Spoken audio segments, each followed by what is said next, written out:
ngo fo kikilo ya ko le ya a me sa se va ese quieren fa para ni come pe ko fit ma ya fa ya sa we ele len fa ko ariko ele manga ya ariko sa isi ngo spe pa usila ma fa fole ma ko espela le ngo a ko le ku singole o sua fo la de marico ai sa ka ko sa mo ngo fu sa mo ai le lo fa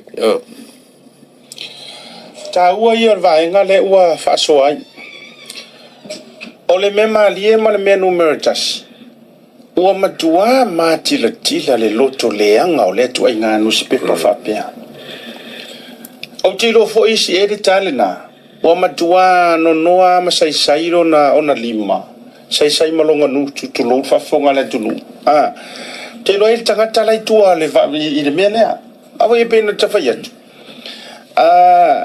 o makua o nga kasile ngusi pepa o matua fa o nga ina au te faila utala ta lo fai i le fionga i le ngato tele sa ve sa no malifa ta lo fai lo na tauti nga wa kasile vai nga fa fai nga makua i ku vai lua i kau kinga i ole ora psema le chapipi makua i try every way ai sa wa ele se u pola tunu sa ele se u pola tunu u foi lele o ko foi langa fenga ka ke longa u ma ku lo sa ve sa ngo marifa o la fe e mai lo si au vai nga le u ku le para u fenga ka nga e fenga ta tele o ma vai atu tanga talanga so se o ai de kuspa yanga ye me fa penga e ma vai aku le kamanga le le ai sa u le ka di o ma ku au kia o tala fa tu sa le ka ke fa ko o no spepa le o matua fa o nga mai lava le HRPP e fa a loto le anga i le totel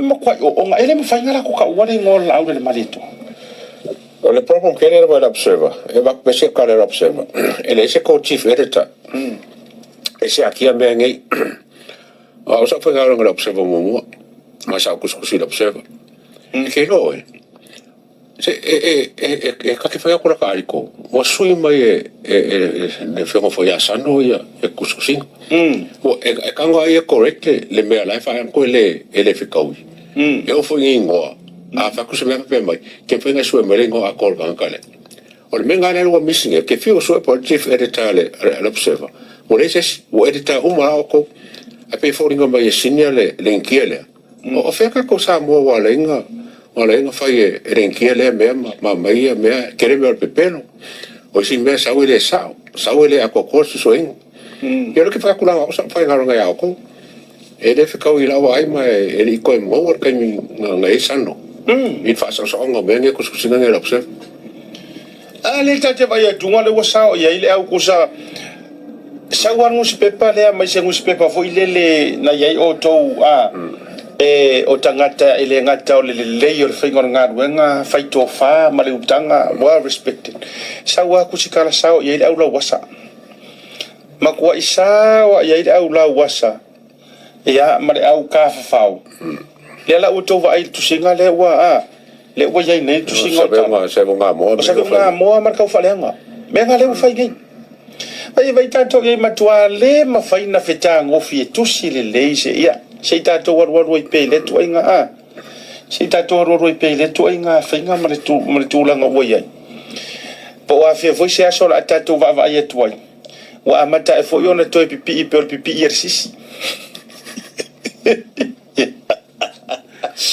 diga ko va ya ko foi pe ore pipi exercisi foi lele ma ko fiu foi la uri mani ko nga yesi ai ko ore mo moya i ore official par mi ama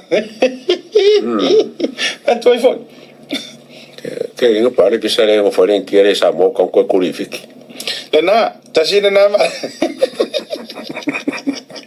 tasina ma henga ko sia kirele ai po le songa visa ngo fo sa mo fikira sai di po overstay po na va tu fa ai va tu no e mal ko pesa mo ko ngi ka va ku fa fora ke le ka kuskusi sa mo ka fe ngalo e ma tau dia a tau va vai ya au te loale tu langa fo i ole o e alo te tunga le a tau ai le malelenga le mo to te le fa siri mai ya e fo inisio lo fa pe mai ole so for ile ya e fa ile ya se vanga na o ye se fa siri silanga lo ya Ioi, mo tātou lea I lea sofo reili.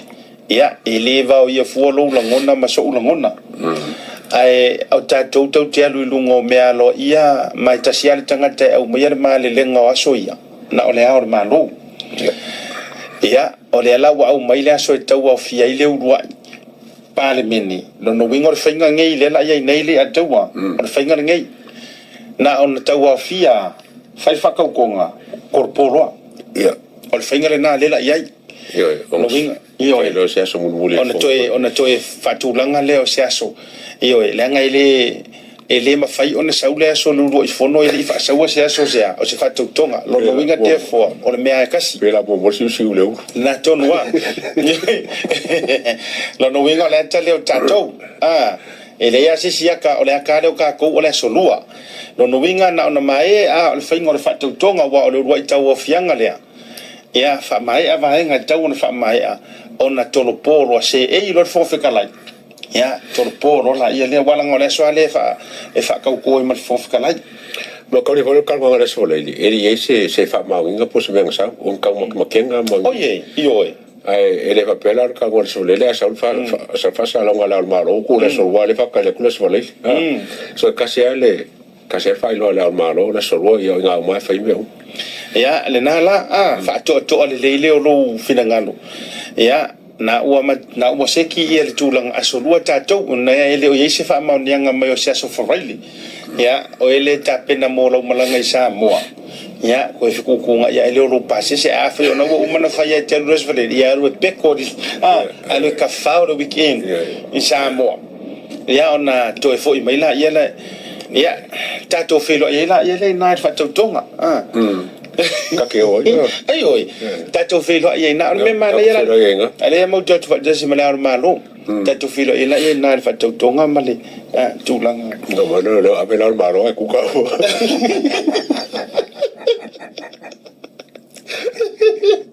Ai oi. Ya, ai o tulanga na ele mata upu. O le o tele ile ia fa mani no ngala na. Te roi le hasi fa mani no ngala. O leo te vavai atu. Ia, ua whamanguia mai aku ngui wafu. Ai makua. Kaki ai aku lepa. O kere o luk fau e te whamanguianga aku lepa. Ke musiringa, ele ka kai whamanguia o la ka karina whamsingo. Mai, au fia mea lea leina whaila utala walanga pei o ia, tolo ele o whatu sesio senganga vale atu lepa. Leanga i dise mea kau makau ki e fuasa ka whamanguia ele o ia se pare mianga iai. Pau tangata lea e whaatangtatu. O lo me tu ai nga kama ipum wasu ye kau kongkongi me ele se whamanguia. Asia ka kusa pau ala o. Ei. Ai fa mai aku lepa. E lo se funu mako kangi. Ango fa longo ya fia me se funu kangi. Kono se funu. Lo se funu kangi. Ango fa longo fo ya fia me. E se funu kangi. Aku fa ka so ko se funu nga waina nga le kingu ala lo nga kangi uma ya.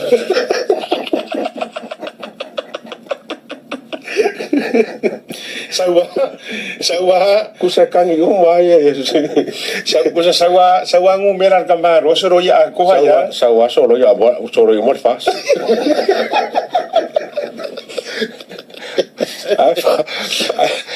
Again, o fa longo e lo se funu ma ko kangi pesi ya voi. Ala ngo fa longo. Longo ga o bi fia me. O bi voi a fia me fia nya kangi. E se funu foi ga me e fa. E sa voi e mo fa longo ya fia me. E se funu foi an kangi la. So ko cosa paula o so. Ya. Ia nga ngaka.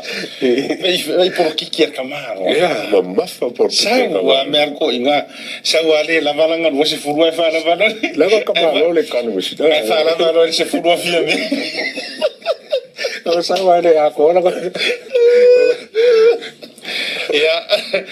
Tanto vai la ya. Ai e poama nei mea. Ele tai suia e ado alfa ila se mera o fa no ele to fa mai ele o se fa ko ai que pasi no venga pasi mo foi no sabe mal fa ponga nga la ko ele os ko caro sia un yo caro sia un yo ka ko caro un yo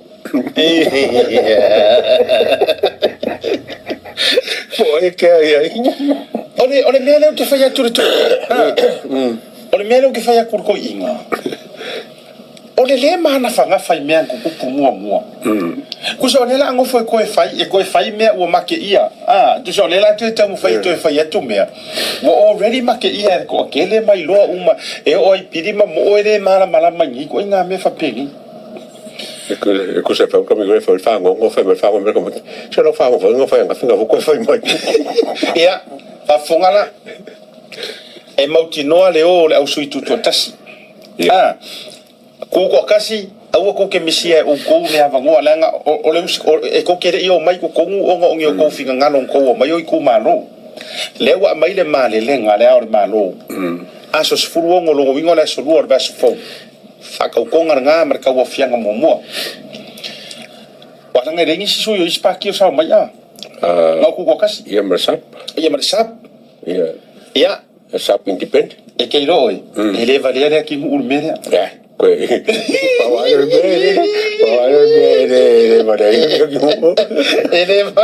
ele valele ele o afia be que mai la que o e fa malo si la boy eru fa ko le o kera ngonga fa o ki maya eru ki maya ele ko repeating aki ki maya mistake le ko pumomo alo winga la tala e uma el fa tonga le pe ale o turi tar pipi e uma e ngala wa to le lei ele ngata la a ko ka pengika ko a ko le no vai ku e o ku au pe mo nga ya uma nga ke uma sui uma me ara ko ai que ro sia como fa fo me samo e de vale por su color le chapipi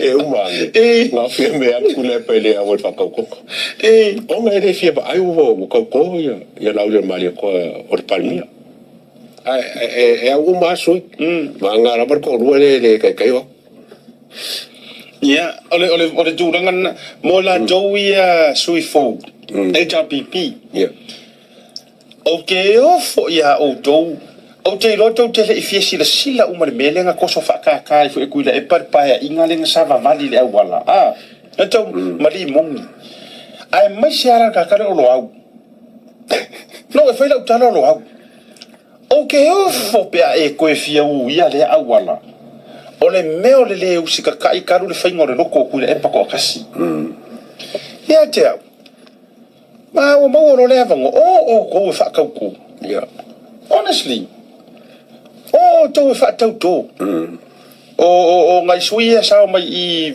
fea vai mo ngala tu vai mo le tele ka ka mo ka yo di se wa fo to fa to awala nga e alo ia o ko le malo fa ka vale le faingo le malo fa le prokeki o le ka nga ka ye fa ali longa kulanga le leila ngai ku malo awa e ora me la ko musura me akula e pa fa fe nga ingo ko ku malo I mangu ye le nga le ko manga o e avakur fa ko nga ya oko ia ko mango e ko keri ku ya ku le poko ku li ku malo wala ko fa nge o mi fa ko limoni lo au fonko ku lepa ia na mo pe maxila ko di mga abong fa ko le nano ma fongo fa ya tu nei lo as much as e nano fa ya tu o mentioning longa ngoa o kanga ka ya ko so fa ka mo ile ala fo ile fa ka singa ile ngi kama isu wafa ngai fa le ula lope makasila o fa lo longa a ko fa lo longa fiku fa la kai ai mo ka ki ya ngi kama isu wafa ya o le ala de pule manga wafa ma ile kulo wa sa fa inga I ko I mal ai male ngano mo manam anga fa kura ukala ole sa wo ngai kam swafa fa pengi fai ai le kongu ako nga koso fa ka singa le o ko ke ava ko I mangi mau swafa ngale o ila ia le o ai manga ko mai o le ia alo ia la ko ongi fai puli alela awatu na o nei fia ngau si that was the biggest mistake nga fai ko le to mo fo